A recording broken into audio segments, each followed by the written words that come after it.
Hello. We are live. Happy Wednesday, everybody. Happy Wednesday. We can just give people a couple minutes to hop on.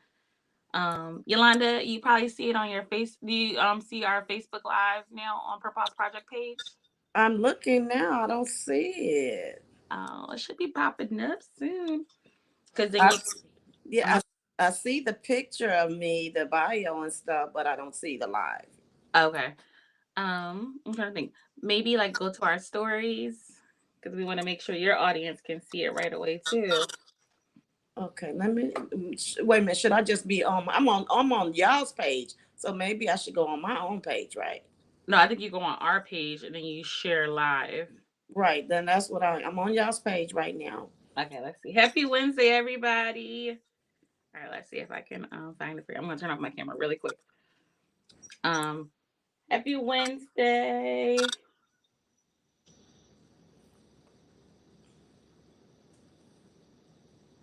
Oh, I see what you mean, Yolanda. I don't see it. It's not popping up on Facebook Live yet for some reason. Maybe it's just on YouTube.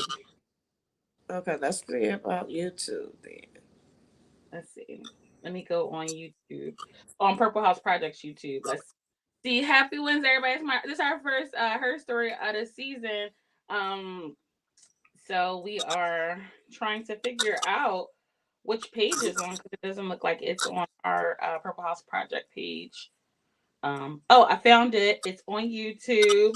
All right, so that's what I'm about to do. I'm about to share it on our page, Oh, okay.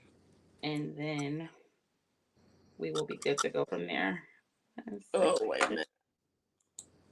I done got out of something. I done did something. This technology, Yolanda, listen. I done did something. I don't know what I just did, but I'm getting ready to go back in. All right, 1 second. I am. All right. Mm. Hope that works. Do you see it now? Happy Wednesday, everybody. All right, it's broadcasting. It should be broadcasting. Let me know if you see it on your page. Okay, I gotta go back. I gotta reopen my stuff. I got Oh, it by accident. oh, no worries, no worries. Okay, so purple house project. Let me see. All right, I think we just got a comment, so I think that means they see us. Is that Melissa? Hi, happy Wednesday. Can you all see us? I still don't see it. It's like a YouTube. Nope, there's nothing coming up. Nothing coming up. What's your name on Facebook? Yolanda Carter slash cake mix. Like, let me see. What is my okay? You see it? Or can you go on our page and just comment on something, and then I could just kind of like click on your page. Oh, okay. All Or right. I can comment. Love. on your beautiful bio or your picture. Thank you. Okay, Yeah. let me see. Love. Let me just.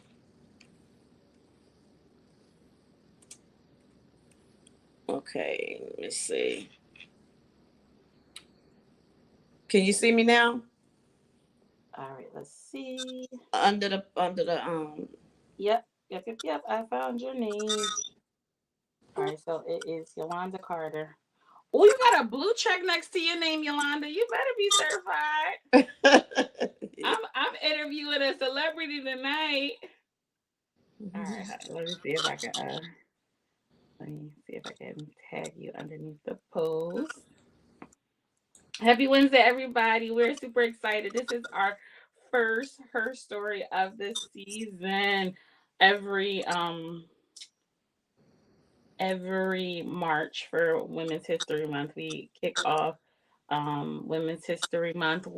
Every Wednesday we do an interview, Facebook Live, and we have amazing people share their story. And so we're just getting some of the glitches out right now. But we should be ready shortly. Yolanda, did you see me? I tagged you under the post. yeah. Wait a minute. Okay, so what I gotta do?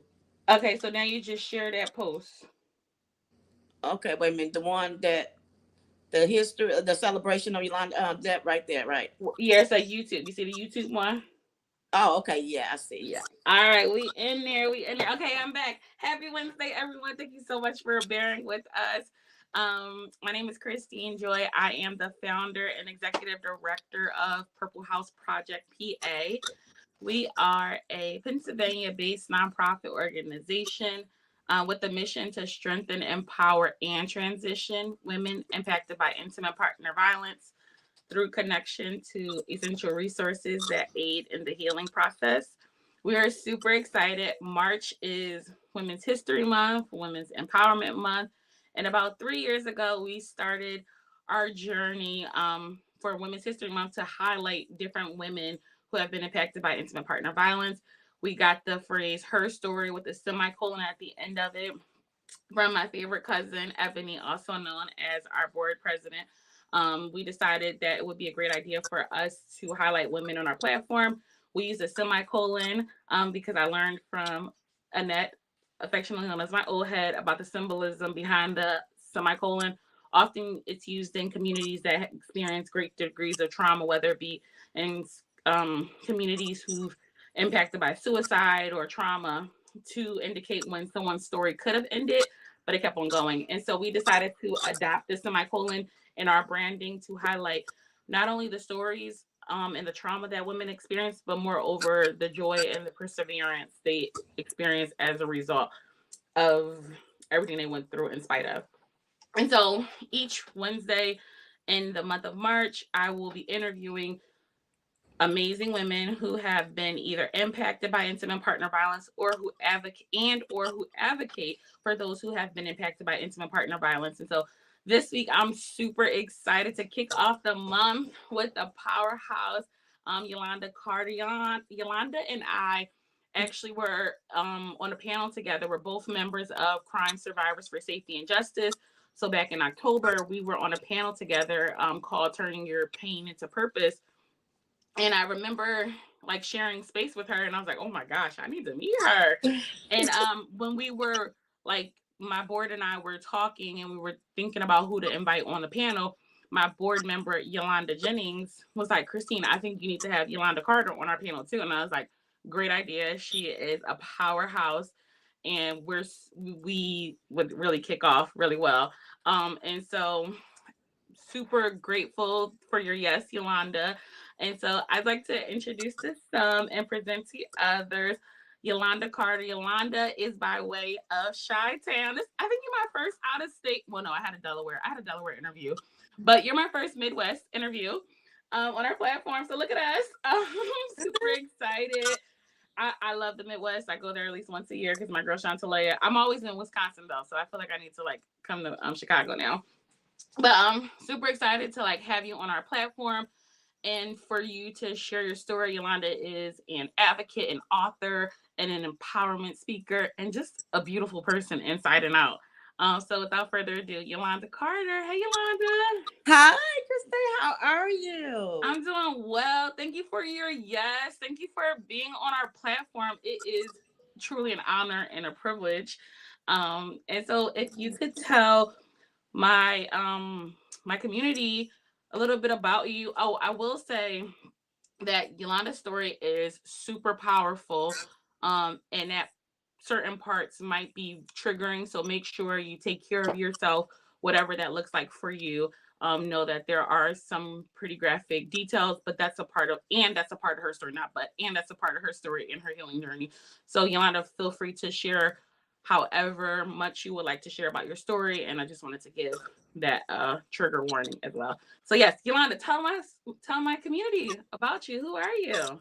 Hi, guys. How are you? Christina, thank you for allowing me to be on your platform on today. It is truly an honor and a pleasure to be here with you today. Doing, Women's History Month is so important. Years ago, I had no knowledge about what women's history was about and honoring phenomenal women and stuff like that. So I was like, wow, when all of this stuff had started happening in my life, People just honoring me every year. I've been honored, and I'm like, wow, this really feels good. But the thing is, first of all, I'm gonna tell you guys who I am. I am Yolanda Carter. I was a former victim. I'm a survivor, now a CEO and founder of Beautifully Scarred. Okay. Okay. Okay. Yes, yes, rename. Yes, rename.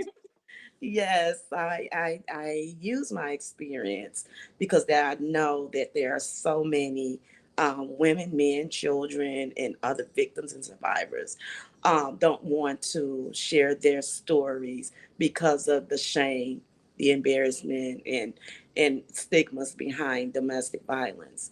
And for so long, domestic violence was not something that was ever talked about. It was always something that you would shove up under the rug. But I learned that what happened to all of us as survivors and victims, that story is not for us, it's for someone else to Mhm. help other people. So, a little backstory. I'm a mother. I have 5 adult children, 11 grandchildren. I was just had a normal lifestyle. Come from an amazing background. Mom and dad.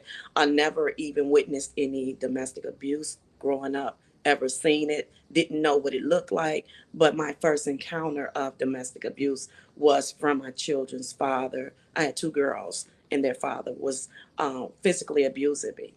But at that time, I was afraid. I didn't want to tell nobody because I didn't know that's what people were going through at that time. So it was always something that you would just not say. But my dad found out about it, and I was a young mom. I had my first child at the age of 16, but the abuse didn't start until I was 19 years old, and that's when I had my 2 girls. Well, I had one already, and it was just really something that I always never thought that would be my story because I used to always be the one. Why do people let people hurt them, abuse them, and do all this thing? Take all of your power away from you. But I didn't even identify what it was then because I didn't know because back then in the '80s it was called lovers quarrel. In lovers court we wasn't even like, okay, the police was called. When the police called, they come out, and there was nothing. You didn't know anything about um, you know getting any restraining orders or anything to that nature. So it was just something that people dealt with. They'd tell them to go cool off and then come back, and like everything back to normal. So now this, in those the days now, it's not like that anymore. It's now we're able to get a uh, restraining order, get resources and help that we need if we need, because so many of us don't want to share. We feel like it's sometimes it's our fault, but it's not our fault. It's never your fault, and you're not alone. And it's Mhm. okay to ask for help. Okay, so I was with someone way down the line. After realizing that each and every one of our relationship that I was in, it had some type of form of abuse, but I did not identify with it because I didn't know that what domestic violence really was. I did not know, had no knowledge of what um, the power and control was, what bruises. I just thought domestic violence just was physical, just black eyes and bruises. I didn't know that it was a cycle of abuse. There was a mental, emotional, verbal, psychological, financial, spiritual, and sexual abuse. And, a lot of us, when we look at some of those cycles, we kind of see ourselves in some of those cycles, but we still in denial. And Mhm. I think that as time went on, I went from one relationship to another relationship to another relationship to another relationship. And then the last relationship that almost took my life. So when in the relationship that tried to take my life was something that I was with uh, the guy. He was very charming, very charismatic. He was very attentive. He was like a knight in shining armor. And I know some of you all know that how it is in a fairy tale relationship. And that's what it was like. It was like, I was trusting him. He groomed me. I didn't even know that I was being groomed. I didn't know that. All I knew is that he was just doing so many great things for me that I started losing myself. I had no knowledge of what I was really going through. And then I just was like, oh my God, this is a good guy, and all of a sudden, you know, things start changing. So I always say, do not be impressed by the way a person treats you in the beginning, Mm. because after you start dating a person, you start seeing those red flags, those warning signs. And a lot of times we don't know what the red flags are. We don't know what those warning signs are because we identify things as being normal. We normalize so many things and it becomes something so accustomed because everybody has a way that they have been, grown up and raised. So your way may be not the way that I anticipate on it being. Is that, oh, that's dysfunction. Oh, that's not a healthy relationship. Oh, that's all I know. That's what I witnessed in the home. Learned behaviors. Hurt people hurts people. So when I was with the guy, everything, like I said, was great. And then all of a sudden, it was times when um, I did see some bad behaviors, but I still didn't know that that was a form of domestic abuse because it wasn't physical. But there was times when he threw my phone down the alley. He would not talk to me days at a time. He would just um, call me the B word. And when I tell you, words hurt, words Mm-hmm. really cut you so deep. Mm-hmm. And I'm thinking that, oh my God, this was like, you should have just punched me in my face. But, not to say, that's just the way I was thinking at that time Yeah. because I just felt like, when he called me those words, it was not like just learning it. It was just like he just rolled off the tongue and Mm. it just really hurt me to my core. Yeah. So I'm like, okay, so I end up like not talking to days at a time. I put this person out, maybe I want to say a total of 4 times. Mm. And as I'm putting them out, he's crying. I'm sorry. I won't do it again. You're not the B word. I love you. Please. I can't. I love you. So, because of the compassion that I have for people, I just let them come back in. And I let them in. I want to say, I kept letting them back in and out. And that's one thing about I want to say about victims. We start, we allow our abusers to come in and out, in and out, in and out because we feel some type of way. We feel like, okay, they sorry, they won't do it again. I'm just gonna give them another chance. But I didn't ever think that it escalate to the point of him trying to take my life. So um, as time was going, there was a lot of crazy stuff going on. But I felt like because the way he treated me, he had me felt like I was on a pedestal. If you touch me, move me the wrong way, I would break and fall and break. It was, I didn't know that I was being manipulated. Um, he would always give me money, put me on his joint account, make sure I was good, my family was good. And, he did a lot of things that I didn't even think, but there was a dark side to him. Mm. But I still felt like, okay, well, sometimes we feel like we can go through it and then we can get past it, but then no one ever says, I'm sorry. He Mm. never held himself accountable for anything that he has done to me. Never apologized. We just went on just like ain't nothing ever happened. Every time there was any type of issue. And that's what I don't understand. How did we end up from you supposed to love me to wanting to take my life?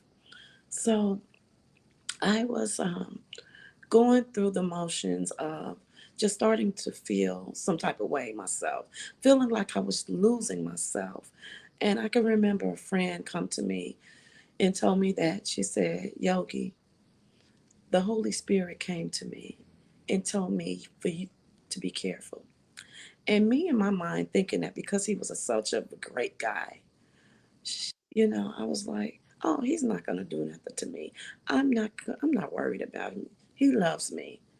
So I went on with that, and then months later, that's when the tragedy started. So I felt like there was some on and off things. There was a few arguments, but it was still, to me, it was not enough to make me feel that this was like, oh my God, this is a blow up, because it was never physical. So I was like, okay, it's nothing but words, and I'm just going to match his energy. Now he turned me, allowed me to become an abuser then, because that's one thing I could tell you is that when you go through it, and you feel like you're trying to defend yourself, you end up returning a favor and you become an abuser by default. Mm. And I felt like, oh my God, I'm just not going to talk to him. He didn't talk to me. I was like, I'm not going to talk to you either. So um, this particular day, it was in March when March came up. And then we're going into March, March 2016 because we don't have a lot of time. For the sake of time, we're going to go into March 22nd of 2016. Um, it was just like a normal day. And a week before that, my son said, Mom, you should put him out because he kept locking me out of my bedroom, just doing some behavior, this crazy stuff. Mm.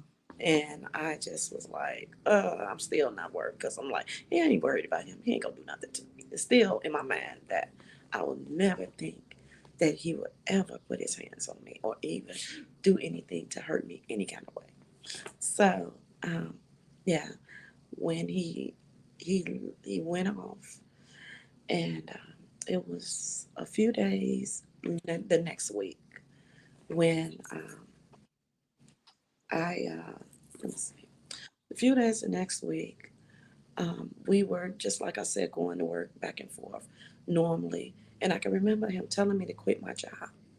I quit my job like maybe a few weeks before then, and he was like, "I got you, don't worry about it." But I still had one job, but I quit the job, and then he was like, that money that from the bus, that money could be in your pocket, and you could take me to work and pick me up. So I was like, that does sound good. So that's a form of manipulation, because Mm-hmm. that way he was able to control the fact that I was going to have to pick him up every day, and Mm-hmm. I wasn't able to do anything other than what the routine was going to be. Right. But I didn't see it that time because I didn't know what it was and what it looked like. So I was like, okay, well, it sounds good. So um, want to say on the 19th of March. Um, it was on a Friday, and we all got up that day.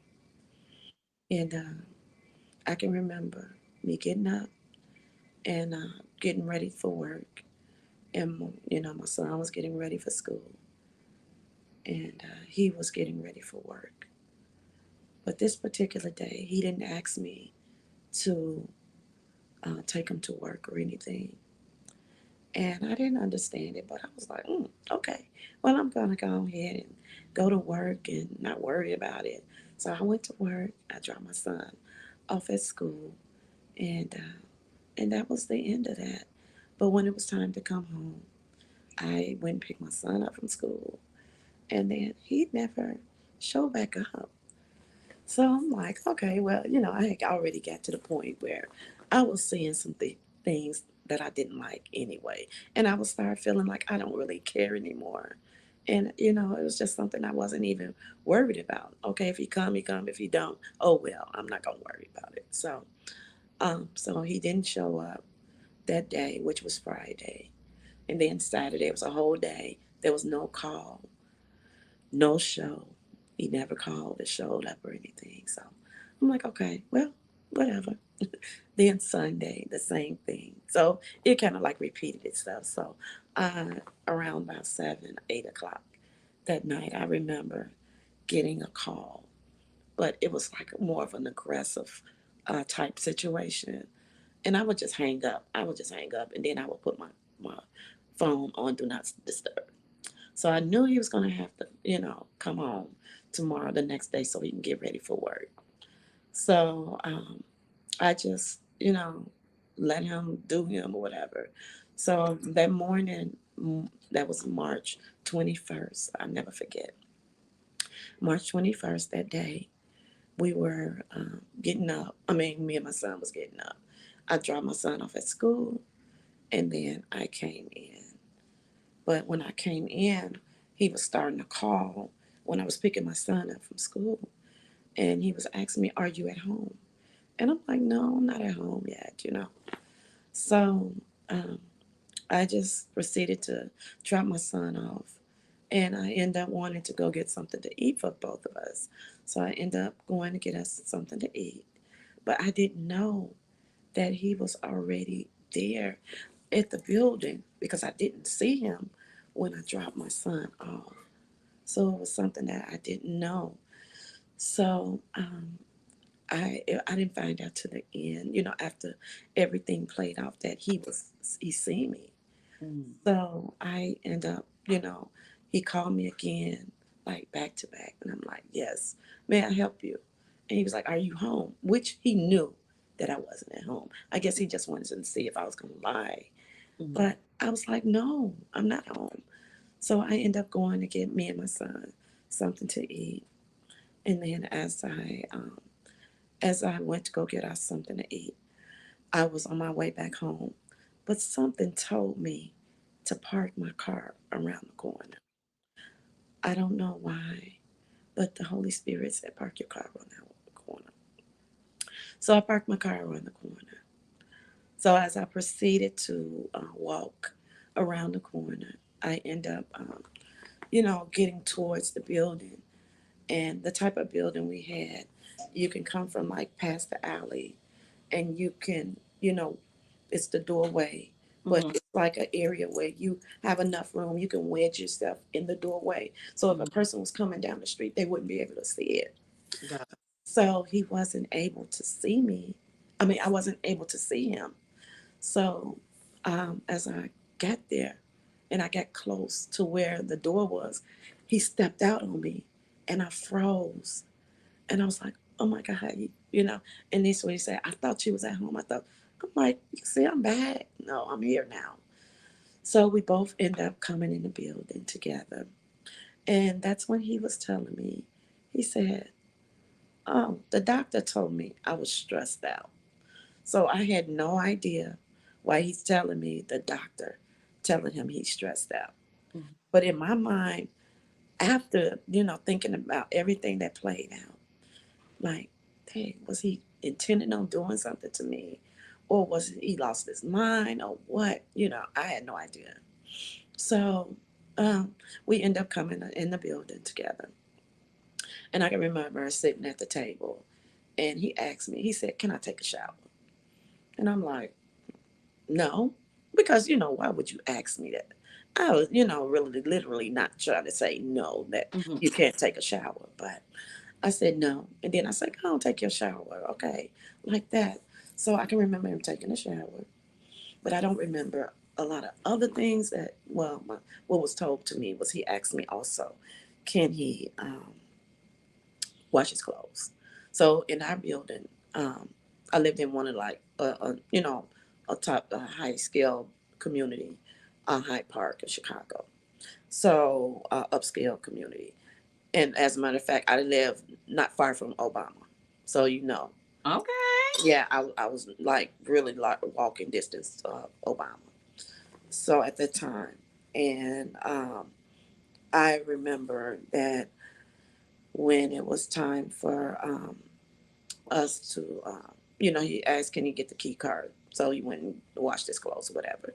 But as he came back, I think I was doing whatever I was doing in the living room, stay because we had an open concept. and it was like you could see from the living room to the kitchen, whatever.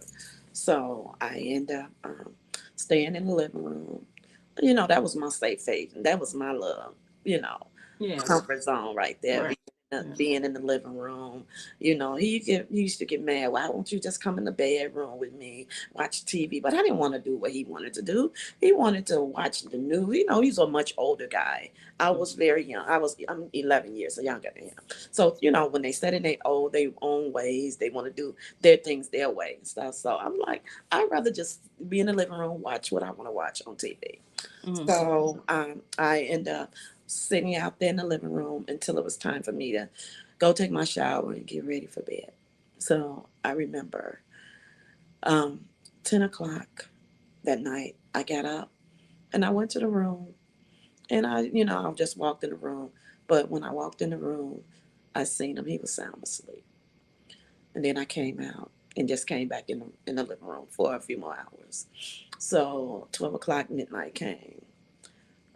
As it was time for me to go to bed, I went to the bedroom and I got in the bed, but I went to bed and I didn't wake up the same way I went to sleep. At 5 a.m. in the morning, um, I was being brutally beaten with a hammer and left to die. And I can remember, I guess I was probably trying to um, fight, hold my hands up. I don't know. All I remember is something saying that you are snoring. It was like something like a demonic sound or like a slow motion, and Mm-hmm. that's when those were the blows. Me being hit in my head with this hammer. Um, we don't know. The doctors don't know how many times he beat me with that hammer. But after the initial shock of me realizing what had happened to me, I was being shook by my son hysterically. I was listening to the paramedics and the police questioning me, asking me, "Do you know what happened to you?" And I didn't know. And I asked them, I said, "What happened to me?" And they said, my son said, "Mama, he beat you with a hammer." Jesus. And I'm like, well, why would somebody do something like that? So I was at the point of just trying to survive. Mm-hmm. And I didn't know what the extent of it was because when I woke up, I was bleeding out of my nose and my mouth, and the brain matter was in the bed. And I was looking at what is this all in the bed with me? And all I can remember is that the paramedics, they was like just talking to me. And I was just like, don't let me die. Mm-hmm. Don't let me die. And they were saying, no, you're gonna live. You're gonna live. Just keep talking. You're talking. We're gonna get you some help. Mm-hmm. And they got me to the hospital, which I was really few blocks down the street because the University of Chicago Hospital was clearly like at least about 3 or 4 blocks down the street. Okay. So because of my son's quick thinking, and God, first of all, like I say, God, because God allowed me to, go through it, but I didn't feel the pain. He shielded me. And every night I would go to bed with my Bible on open every night. So God has shielded me. He shielded me from the pain. And I couldn't even tell you what it felt like. But Mm-hmm. when I got to the hospital, I can remember laying on the gurney. And I can remember them not allowing my baby to come because he was not old enough. He was not 18 at the time. And my daughter, he called my daughter hysterically. And by the time my daughter and her husband got to the hospital, she was asking him, because she was scared to come in there too. But her husband, she had her husband to come in first and said, "Is it bad?"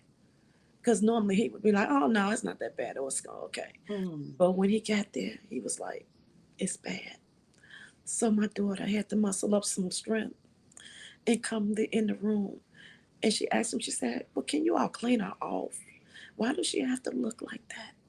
And they said, Mm. "Because this is a crime scene and we have to take pictures." So after the initial, all of that, um, they still had me there. They were still trying to work and see if I could have any sight because my eye was not able to have any sight in it. So they kept saying it, "Well, can you see? Can you see?" Kept putting the light in it. And I kept telling them, "No, I can't see." So after that, they was trying to see about doing the x-ray. They did the x-ray. And they said, "Ma'am, we don't know what God you serve, but somebody's on your side Mm. because what these injuries that you have sustained, people do not survive."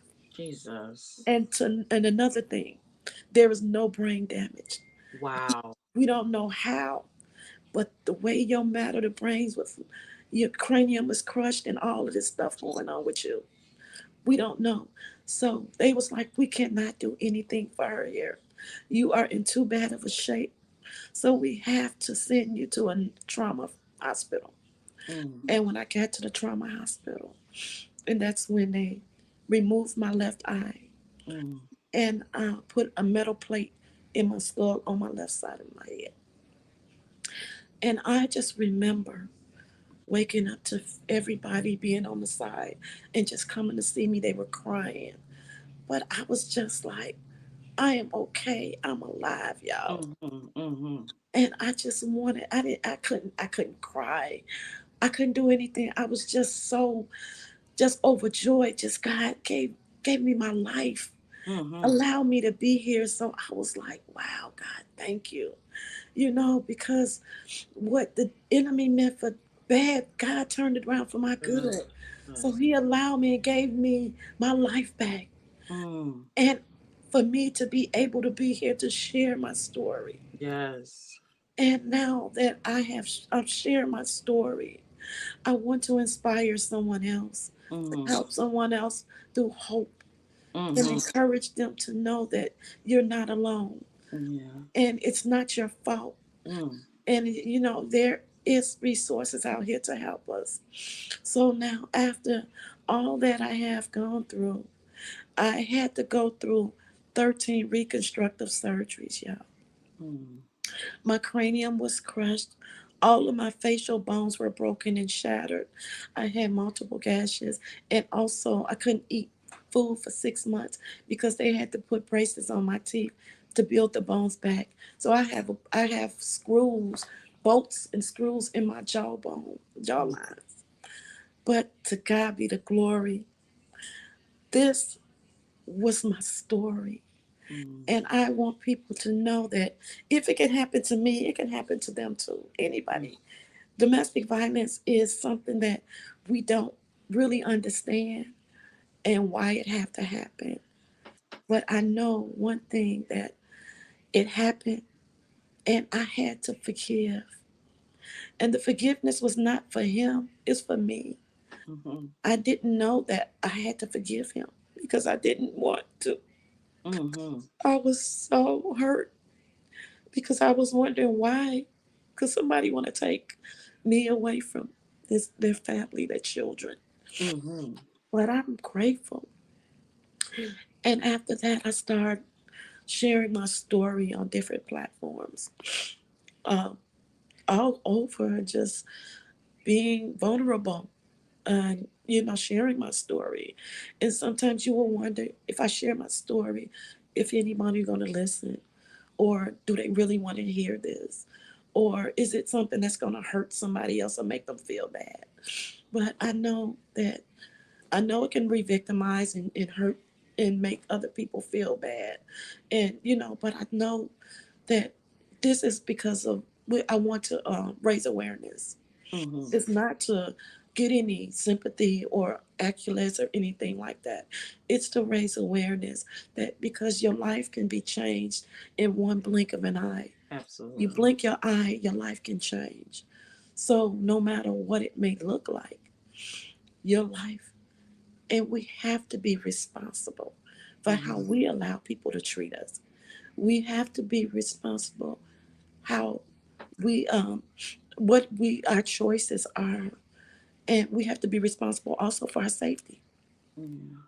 And I know that when I wanted to, I've been honored many times throughout.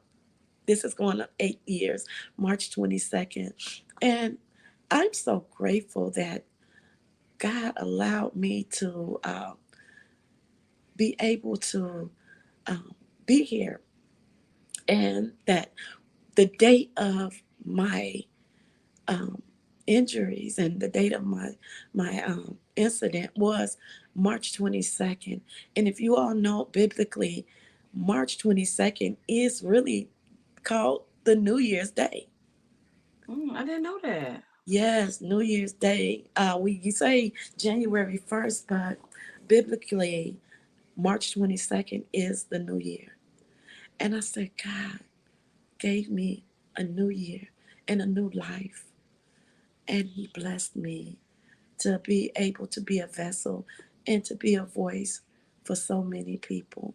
Mm-hmm. And then I said, feel like I'm not doing enough. So being honored by state's attorneys, getting on major platforms, on talk shows, and being on a lot of talk, just doing a lot of stuff. People was like, "Well, Yolanda, where's your organization or whatever?" I was like, "I don't have one."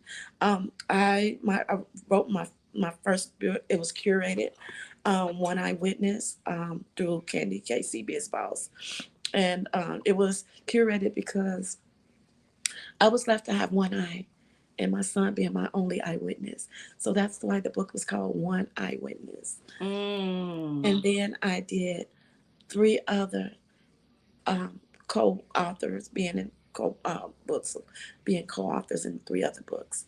So then I was like, you know what? I need a nonprofit organization. And that's when I was gifted Beautifully Scarred, which is, I didn't have the name for it, but I knew that I needed to have an organization to help other survivors and victims, men, women, and children, because not only women go through domestic violence abuse, men, Mm-hmm. women, children, elderlies, pets, um, Mm-hmm. all go through it. Yeah. So I wanted to be a support system for many people, to have resources to be able to um, do, navigate with other resources and other agencies and stuff, so that way they can know that there is help and there's hope. So that's why I started Beautifully Scarred.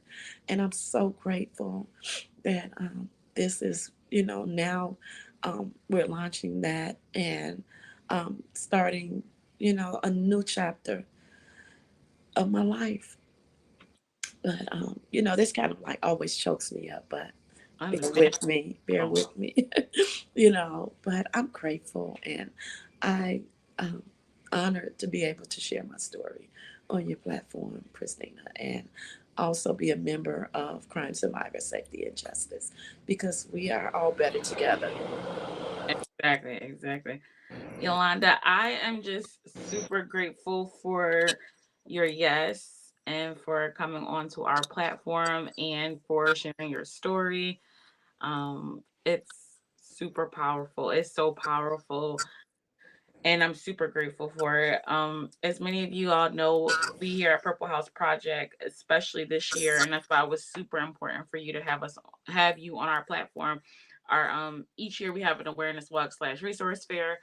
This past year, each year we have a theme for our awareness walk slash resource fair. This past year was My Purple Path Needs You to See Me, and we raised awareness about people who live with different disabilities and intimate partner violence. And we talked about how, like, oftentimes people become disabled as a result of domestic violence, and also because people are disabled, they're at a greater risk for experiencing domestic violence. And so when I like heard you speak on the platform in October, I was just like, I need to meet her. As I shared with you, I too live with a visual impairment, and it was just a very on so many different levels. It was just really important for us to have you on our platform and for you to share your story. And I talked on our phone conversation. I want to, although we're on different sides of the country, I wish we were closer. I want to pour into your business because I believe in a beautifully scarred is a powerful movement. As Yolanda mentioned, she is having a rebirth on March 22nd. So anybody who is in the Midwest, Chi-Town, please support Yolanda. Yolanda and I, we're gonna keep on promoting about Yolanda's business on our social media platform. Yolanda is in need of folks who can help with like digital creation and marketing because she has a powerful story that we need to get out to the world and that she wants to share. And so definitely stay tuned on our platform so to hear more about like Yolanda's journey, and please also follow her on social media too. Yolanda, you answered all the questions that we usually ask in your story. No need that for us to ask. Is usually we ask people like, what's their story? You share their story. What are some words that you would tell someone who experienced something similar to you, or what are some guiding words? And you had so many meaningful themes: the importance of hopefulness and don't feel embarrassed, and you're not the only one, and the power of gratitude. So you answer all our questions. um, I guess because I'm so used to doing it, and yeah, it's yes. in that second nature, I guess, because I know that these are some questions that's gonna probably people want to know. So I guess I sum it all up in a nutshell. All in. And I love it because I feel like when you just tell your story and no breaks, like I don't have to like, oh, like, you know what I mean? Like I just feel like it flowed so well and you just got to share your entire story. And that's just a portion, I'm sure, what a portion of it. What I will like, the one question I will ask is like, we know that domestic violence doesn't end after the violence occurs, right? Absolutely. What are some of the ways that you like continue to work on healing and continue to work on the residual like trauma that came as a result of the violence? Like you said, you woke up a different way the next way, and so like that you're constantly reminded like although Oh this yeah. happened, you know what I mean? So like what are some of the ways that you like handle the residual trauma? Like how do you take care of yourself? Okay, yeah, but yes, of course, yes, of course, the residue is always there, and there are days, after the PTSD and all of this stuff, um, I sometimes I just sit still.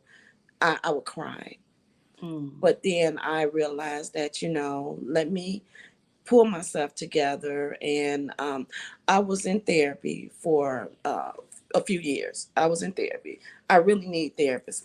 I really need to see a therapist now. I try to challenge it, and just try to handle it the best way I know how. There's because of lack of funds, I am disabled and not able to really have funds to just say, well, I'm going to go get my nails done, or to go and spa day, or going out to eat. Those things hurt, because when you are used to, when you were self-sufficient, yeah. you were able, you had a job, and you would go to different places when you want. I had my car. I was able to drive places and do normal things that I used to do that I no longer can do now. So I just basically stay in the house, and try to figure out ways to do, get this organization together and to connect with people. But there are days when I say, I want to go, I live right next door to a nail spa, I'll be wanting to get my feet done. But I'm like, okay, well, it is what it is. But it's okay. I just, some days I just really don't do self care days because I Yeah. don't, I'm not able to. But I don't like to ask people for nothing because I try to figure things out on my own. And but it's not easy all the time. But you just keep on moving, keep on pushing, and when I am able to, my going to get my nails done and going to get my feet done and just taking time out for me. You know, Mm, that be sometimes when I'm able to, but um, not often. yeah. Not often, but I just I think because when you have a platform and you in the public eye, you always trying to make people think. You're not trying to make people think, but you just don't want people to see the worst in you. You try to, always keep yourself uplifted and see the good in you. And I realized that I can't continue to, make it like, oh, everything is okay, and it's not. And Absolutely. it's okay to say that I'm not feeling my best today. I didn't Absolutely. know that. I didn't know that at first because I'm thinking that I'm supposed to be a public image, and I suppose a lot of times we get it so misunderstood that Yeah. being a public image does not mean that you're perfect. Does not Exactly. mean that you're always going to be okay. Yeah. I And love that you said that too because I can relate to that on so many different levels. Like how I mean, I am trying really, really hard nowadays to be like super transparent. But like you said, I wouldn't call myself a public figure now, but I do have a platform and I do want to be conscious. But I think that a part of my strength is like my transparency. yes, And so like I have been being more transparent. Like I'm always transparent with my like circle of friends, but like every once in a while I'll be transparent. Like a couple of weeks ago, I had a speaking engagement, and I woke up that morning and I was like, I feel like blah, like you know what I mean. And like to some people, they'll say, "Oh my God, is she gonna be okay?" And I'm like, "I'm gonna be okay. I'm gonna still do the speaking engagement." But like, I don't wake up out the bed every day like, okay, I'm ready to go conquer the world. Like some days I wake up and like, what am I doing right now? and Like you know that's what I mean? And that a Or lot of it is also because people see so much in you that you don't see in yourself. They see strength, and I'll be like, they just don't know behind the scenes really what a person really have to go through because there's always a constant reminder every time I look in the mirror. yeah, Every time I look in the mirror, there's a constant reminder yeah, of me not having an eye, my face being disfigured, and all the scars, and me also scars of me being able to be my own donor. yeah, Y'all can't see it, but I mean, I'm scarred up from here to there. Back in the back of my head, I got bald spots, and over here, I got a metal plate in my skull. So those are all residue of what the trauma that I've experienced, that I'm just every day is a constant reminder, but I still push through it. yes, I push through it, y'all. Removing, you just want to remove the stigma you know, of people. I can't do this. I can't live. I want to let you know that you can live your life, your best life, your yeah, best, beautiful, bold, and beautiful life. yeah, Because God allowed me to turn my lemons into lemonade. And, yes, yes. I may have gone through the fire, but I don't smell like smoke. Right. So, I thank God. I thank my family, my friends, my supporters, my support system, everybody that is, supporting me. Yeah. Support system, is so important.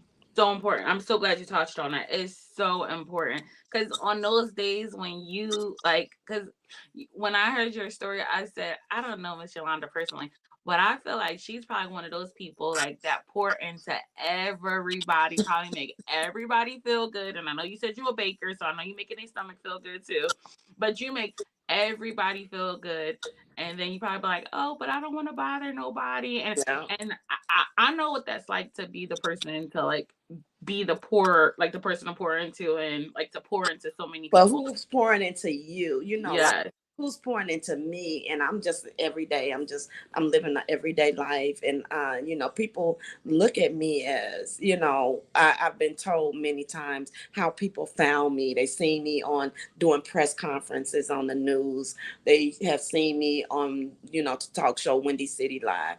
They have seen me just out different places, and it'd be people that come up to me and be like, we had whole conversations. And I'll be like, really? Because I can't remember so much because I just come in contact with so many people. So I was Right. like, charge it to my head and not my heart. Mhm. I just don't remember. But hey, it is what it is. But I don't never want to make nobody feel that they're not important and their abuse is not important, because Mhm. all abuse is important. And Absolutely. there's no, oh, my I did this, mine was like that. No, we Yeah. are all survivors. We are Yeah. all, I and love all thrivers in that. our own way. So Yeah. yes, so what I do is just, like I said, I just try to challenge and keep moving. I really do want an outlet. I need a vacation. I need somewhere to go. I need somebody Yeah. to pamper me. But You it said is you're what coming to the East Coast. Let me tell you, Yolanda, when you come to the East Coast, I mean, I'm not gonna toot my own horn, but I am one of the best tour guides you'll ever experience. I give custom tours, ask my friends. You tell me what you want to go see, and we outside. Like I'm like I'm gonna give you a tour out of the city. I'm gonna show you all my favorite spots. So we gotta pick a date. I know both our birthdays is in August. We gotta pick a date for you to come to the East Coast Oh my so God, we that can. would be so great. Yeah. So Yeah. yeah, but I'm grateful, and I just just need support for my organization, and to Yes, tell get us how us. we can support. Tell people how they could support, like monetarily. People, people Yes, gives in different ways. monetarily. Yes, I Gifts, do. like yeah, Because you I tell. did send you this. I did send you the donation letter that day. Then I sent you the, yeah, emailed you my donation letter. I do have the donation letter, and also through my website there is Okay. a guide star. They have how you can donate and everything. So that would be so grateful for that support, because we are all better together. And And people can donate their services too. I always tell people, yes, like, I even if you, definitely need yeah, support from, how you can help, how you can be involved to donate money, donate your time, donate any kind of way you can. And that would be so gratefully appreciated. yes, and I'm gonna be fully transparent. A lot of this, and you don't need to live in the same state in order to support. Some Right. people, Absolutely. my graphic designer live in Arizona. My treasurer live in Texas. Yeah, I But know because my person that did my website, he lives in Texas. yeah, So yeah, so he's doing great things. So yeah, you're right. You can't everybody about they don't have to be in the same state. You can right. yes. Definitely, that's the truth. So a couple of takeaways that I wanted to just leave everybody with. Once again, Yolanda, thank you so much for sharing so much of your story, so much of your heart, and so much hope. Like I really really appreciate it. And like I said, I am in awe of you and your platform, and I'm super looking forward to all the ways that Purple House Project can like continue to support your platform. Thank I you. love what you said, and just I just want to remind everyone that like it's okay not to be okay. Like every day you're not gonna wake up and feel like roses, and that's okay. Like we, Yolanda and I, both some days feel like, oh my gosh, what's going on, and that's okay. And the importance of like having a village of people to be around, and if you don't have a village of people that you're around, definitely work on trying to figure that out. Beautifully Scarred, as well as Purple House Project, we are here to support in any way that we can. Like I said, you don't need to be in the same state in order for us to support you and to love on you and to share. There are so many powerful platforms that literally are wanting to empower folks, specific, folks of all different backgrounds. So know that it's okay not to be okay, and that you don't have to do any of this alone. The Absolutely. days of being a strong woman, a strong black woman are over. Like you don't have to do it all by yourself. Actually, I pride myself in saying I don't do it alone at all. Like I don't do anything alone. There's a tribe of people helping me get it together every single day. And that's So, what I need. I need a tribe too. I definitely need a tribe because yeah, it's all just besides my organization. I need someone to help me to get my everyday things because the memory, not being able to memorize everything that I do, it has to be written down. It's something that, oh, okay, well, I didn't remember it. If I didn't jot it down, I wouldn't have never remembered it. So when you asked me, I had to write it down right away so that way I know, okay, yes, I definitely do this. But anything that I have to do is basically it has to be written down. yeah. And what I will say is, because I feel like more people are like you, Miss Yolanda, than they are like me. So I tell everybody, ever since I can remember, like I've always needed support because like I was born with my visual impairment. So I've never had to do anything alone. I don't know what it's like to like once like be fully sighted and be able to like, drive myself to the grocery store or do all these Yeah. things. And so it's in my nature to like, I'm always like, can you help me read this or can you help me see this? But I do think there is something very life altering and life shifting when like once you were able to do all of these tasks all by yourself and now you need Mhm. support, and that is a lot, you know what I mean? It Like is. I talk to like a lot of the people who I'm meeting with these days who live with visual impairments, they like became visually impaired at an older age. And so for me, like I said, this has been a lifestyle since I was younger. Like I've always needed somebody to help me like see what was on the board or see what's on the menu. But for you, like you used to do all these things. And so what I would encourage you and anyone else who is just like, I don't know what I need, or I need help, but I don't know what to ask for help. Like make a list, or I don't like to write lists. I like to audio message. So like make an audio note, or just think about like your day to day, what things that you can like outsource. I mean, rich people do it all the time. What can you outsource? What can you delegate? For me, full transparency, I don't like to sweep my floors. And so like I'm Girl, like, I got all these gadgets around. I got the Roomba. I got another handheld. Because I got, I live in a high rise in the downtown community. And oh, dang, I put all my lights. I got it all dark up in here. but you still shining, we still see you. But no, like I don't like to sweep, but I have friends who love to sweep. So when they come over, I'm like, oh, you feel like sweeping? They're like, yeah, it's really like soothing for me. Or I got friends who like putting stuff together, and I was like, good, because I got these shelves. You know what I mean? Just like think about the things that you need and know that like everybody isn't going to help you with everything, but there is something that some people in your life can help you with. You know what I mean? And so Yeah, just because I do. I be needing some help around here, but I supposed to have a homemaker, but yeah, I'm still waiting on the stuff to come through. But I don't know. It is what it is. But and then a lot of times you be feeling like, oh, I don't want to feel like I'm just totally disabled because I'm not. I'm still able bodied, but very much able body. Yeah. but you still have some challenges. I still, wake up Yeah. with a lot of aches. And I'm not no young whippersnapper no more, y'all. I'm I'm about to be 57 years old. You look great. Not 57. You look amazing. Yeah, I'm gonna, get better with time. Hey, yes. So So, like I said, we are here to help. Like it was Yolanda, I'm serious. This is not gonna be our last phone call. We are here to help. I'm a social worker by profession. I love connecting people to resources and connecting people to people. So I think we got a whole bunch of comments. We can look at a couple. I'm gonna turn my camera off. And see if I can read a couple. And then after the live, Miss Yolanda and I will definitely go through the comment section and reply to you all as well. While I'm looking through the comments, is there anything else you want to say to our audience before we wrap up, Yolanda? Well, I want to say thank y'all for just allowing us to just come to y'all.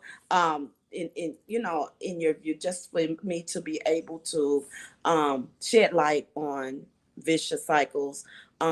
What's important is to keep raising awareness. We are all better together.